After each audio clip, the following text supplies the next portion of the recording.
Nous fêtons aujourd'hui la petite Thérèse. Nous fêtons aujourd'hui une fleur du Carmel. Thérèse, qui toute jeune a voulu suivre ses sœurs au Carmel de Lisieux, ne pouvant pas entrer, il y a fallu la permission pontificale pour qu'elle puisse rejoindre ses sœurs au Carmel de Lisieux. Elle est morte très jeune puisqu'elle a été emportée par la maladie, mais le peu de temps qu'elle est restée au Carmel, ça a été une véritable rose du Carmel. Elle a su porter, par sa prière, des quantités de missionnaires. Et dans les écrits que nous avons peut-être tous lus ou pas, on voit cet fondement profond de la foi pour la mission, pour véritablement apporter la parole de Dieu. Elle a vécu cette parole de Dieu et par ses écrits, par ses lettres qu'elle échangeait avec les missionnaires pour lesquels elle priait, on sentait vraiment la présence de Dieu. Et je crois qu'aujourd'hui, elle serait dans ce monde d'aujourd'hui, serait malheureuse. Parce qu'aujourd'hui, on n'a plus le droit d'évangéliser, on doit se fourvoyer avec les autres.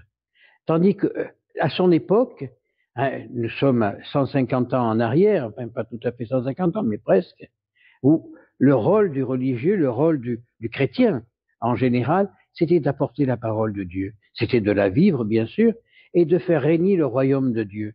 C'est comme ça que sont nées, à son époque, une quantité industrielle de petites communautés religieuses et qui ont porté en Afrique, en Asie, en Amérique du Sud, la parole de Dieu. Eh bien, aujourd'hui, non. Le Saint-Siège, enfin, ce qui devrait être le Saint-Siège, cette maison close qui vit est à Rome, c'est non, il ne faut pas évangéliser. On doit se contenter de donner l'exemple. Eh bien, si on donne l'exemple qu'ils donnent eux, les gens ils vont fuir, hein, parce que chapeau. Quand on voit qu'on n'a pas, on nous dit que le Coran c'est un livre saint, que les livres bouddhistes ce sont des livres saints. Alors c'est quoi ça? Ben, je crois que la pauvre Thérèse, heureusement qu'elle est morte parce qu'elle quitterait son couvent pour crier au secours. Le monde va mal parce qu'il a oublié l'essentiel de la parole de Dieu.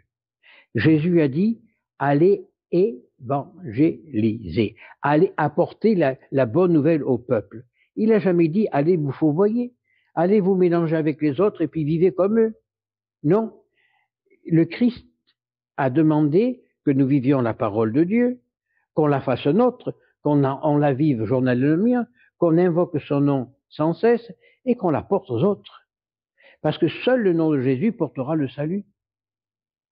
Et nous sommes à un temps où non, on brûle les églises, on les transforme en salles de cinéma, en salles de concert, même dans la basilique Saint-Pierre, l'année dernière, M. Bergoglio a offert un repas à tous les pauvres de Rome.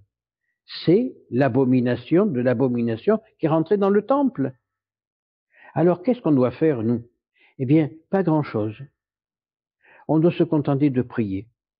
Ce n'est plus le temps d'aller à genoux faire des grandes processions, ça sert à rien du tout. Non, prions dans le secret de notre chambre, prions dans le secret de notre cœur pour que le royaume de Dieu reprenne sa place. Ce que Thérèse disait, lorsque je serai au ciel, je vous enverrai une pluie de roses.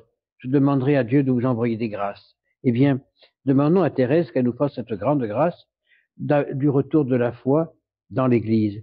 Thérèse est la patronne secondaire de la France, puisque la plus grande patronne c'est Marie, le royaume de France, royaume de Marie. Eh bien, Thérèse, du haut du ciel, doit beaucoup pleurer. C'est pas des roses qu'elle doit jeter, c'est des larmes, de voir l'état du pays qu'elle a tellement aimé, hein, la France, qui est devenue non plus la fille aînée de l'Église, mais la fille aînée de l'islam. On détruit les églises pour en faire des mosquées, on détruit les églises pour en faire des synagogues. Alors quand on brûle une église, on dit que c'est un fou qui l'a brûlée, mais quand on va vers une synagogue ou une mosquée, on va dire c'est un crime raciste. Le christianisme est en train de perdre sa valeur dans notre pays et dans le monde entier. Pourquoi? À cause des prêtres, à cause des religieux et des religieuses qui n'ont plus au fond de leur tripe la foi, qui n'ont plus au fond des tripes comme Thérèse et comme la grande Thérèse, comme le curé d'Ars et tant d'autres, la volonté d'apporter le Christ aux autres. Lorsque, je le dis, je le répète souvent, hein, quand on lit la Bible, quand on lit, pas l'Ancien Testament, mais le Nouveau Testament, quand on lit l'Évangile, quand on médite les paroles, ce sont des paroles d'amour. Eh bien, le rôle du chrétien, c'est de vivre cet amour et de le partager aux autres. Mais si nous ne sommes pas capables de le faire, ben nous sommes le seul affadi qui est dans l'Évangile, qui est tout juste bon à donner aux bêtes et à marcher sur pour enlever le gel des pieds, marcher par terre. On ne sert plus à rien. Si on est affadi, c'est la lampe que l'on met sous le boisseau et non dessus. On ne peut pas éclairer le monde. Et le rôle du chrétien, c'est justement d'éclairer ce monde. Le rôle du chrétien, c'est d'apporter la lumière du monde, la lumière de Dieu. Cette lumière qui est au fond de nous-mêmes et qui brûle sans cesse.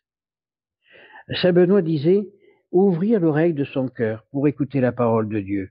Aujourd'hui, on ne veut plus écouter, on ne veut plus ouvrir l'oreille du cœur.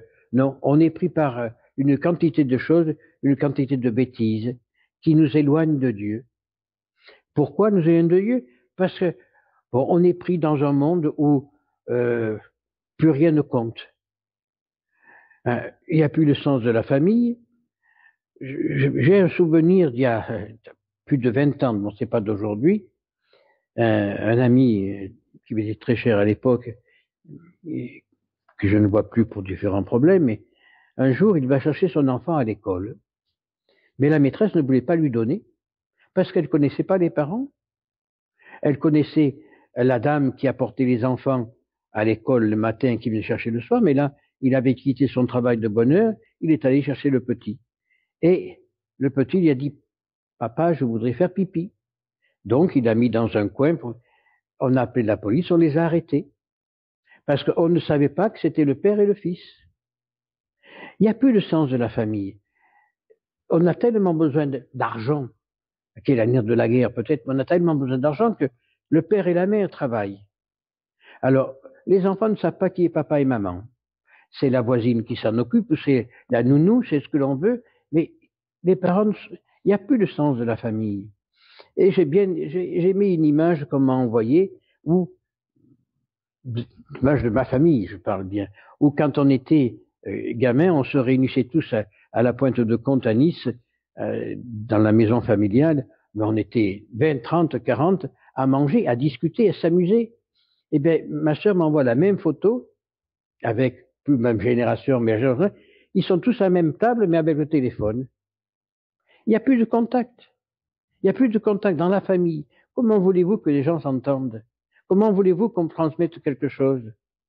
Ah oui, mais maintenant vous dites, ah mais c'est Internet qui l'a dit. Ah, c'est sur Internet, mais c'est le roi du mensonge. C'est le roi du mensonge.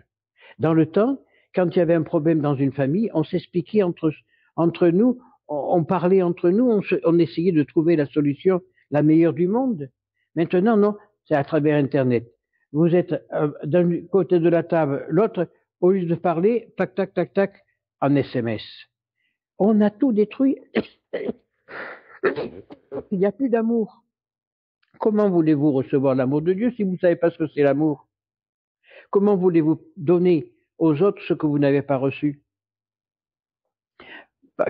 Quand on voit Thérèse qui était pleine d'amour pour ses sœurs, pleine d'amour pour les sœurs, tant de sang que de communauté, et qui a transporté cet amour par ses écrits, mais aujourd'hui c'est fini.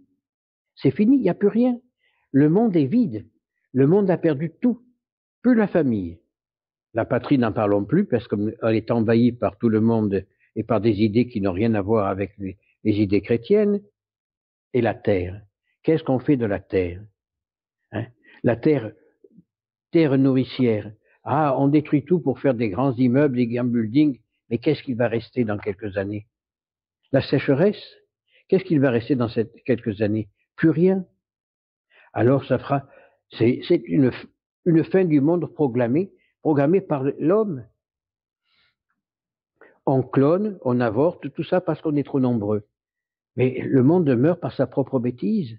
Alors, invoquons la grande Thérèse pour que ces larmes qui descendent sur la terre portent un fruit précieux et qui fassent repousser les fleurs du Carmel Ainsi soit-il.